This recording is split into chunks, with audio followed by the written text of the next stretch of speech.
Chappelle real quick before we go. See, that's interesting because there's some Tyler Perry in that. But it doesn't matter though. But the same. I think that's a big difference. No, because he's still using the same images about us that have been out there for a while. They dude on crack. We all know Anton first crack. Come on, let's be honest. Yes, he's brilliant, and I love Dave Chappelle. But come on, just because you do it smart, don't make it right. You can have somebody who sells drugs and they don't make a lot of money. Another brother sells drugs and he on a city block. It's still selling drugs. No, that's the difference though. The difference is that while they could both be clowning around, he's using his clowning to as a means to an end. The means to the end is you can't watch, I forget, was it the second season of Chappelle Show just provoke discussion on top of discussion on top of discussion about race relations in America. But I've yet to see 5 minutes of Tyler Perry. But he didn't. He left because he wasn't sure that was happening. In fact, if you watch the interviews, what he said very clearly was he thought a lot of it was shucking and jiving. And that he was, He could have came out. Hold on for a second. But he also made a lot of money. He could have came out with half hours. But hold on for a second. But he made a lot of money. He's still very rich. Of course. Living the way he lives. He ain't getting none of that money back. Said, oh, my bad. There you go. And he said a lot of it could have.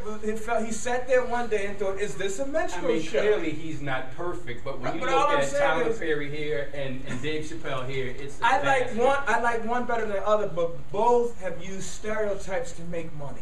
I mean, that's all I'm saying. But even if that's true, you're looking at Tyler Perry, 99% is bullshit. Okay. Dave Chappelle, 1% bullshit. You can pull out that 1% bullshit and compare it to the 99%. Now, I like Dave Chappelle, so I can't. Go ahead. I'm going to speak to Dave Chappelle because I have an interesting side to this.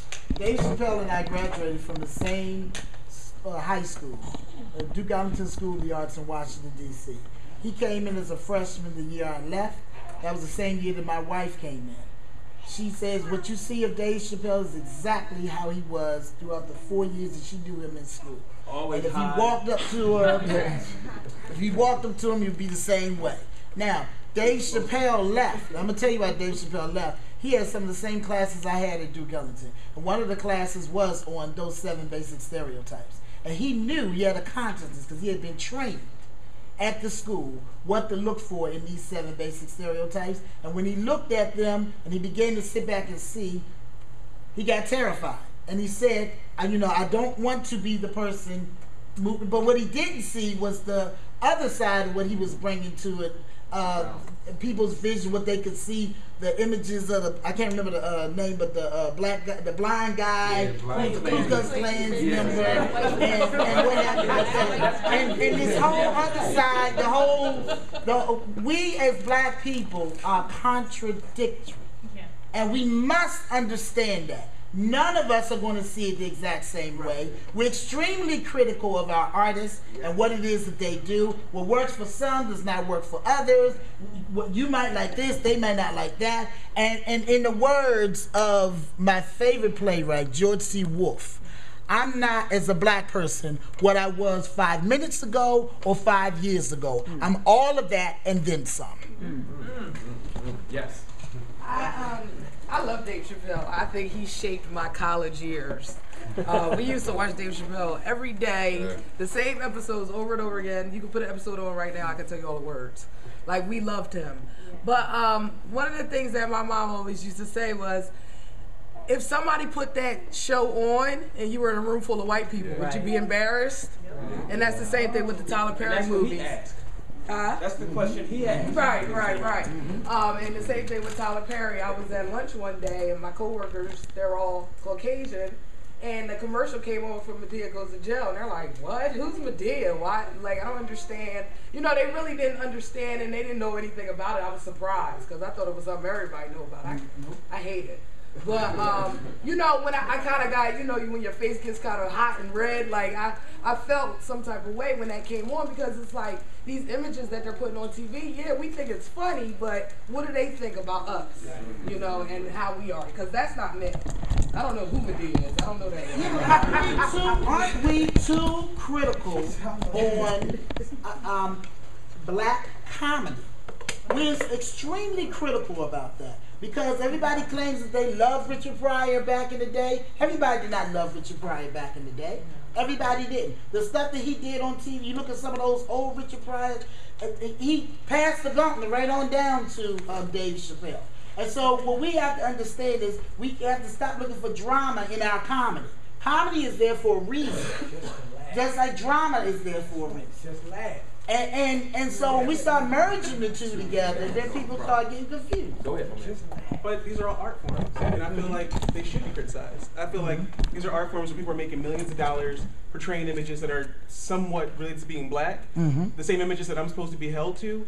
I'm not going to criticize it. Fuck Not that. all of Fuck them. Dave Chappelle. This nigga Not all of a them. crack sandwich on TV. And you Not all tell of me them. that in the guise of Tyrone Biggums, he is somehow much more powerful than this man who seriously it is, but this man in a dress. Like, I went to Penn State. People, like white folks, will watch Dave Chappelle and think it would be okay to call me nigga and just laugh it off. And he talked about that. But Richard Pryor did the same thing. He had nigga in his too. I'm sorry, I didn't interrupt you. But he talked about that stuff on TV. And he talked about that on TV about white folks feeling okay to come up to him and call him a nigga. And how that was a problem.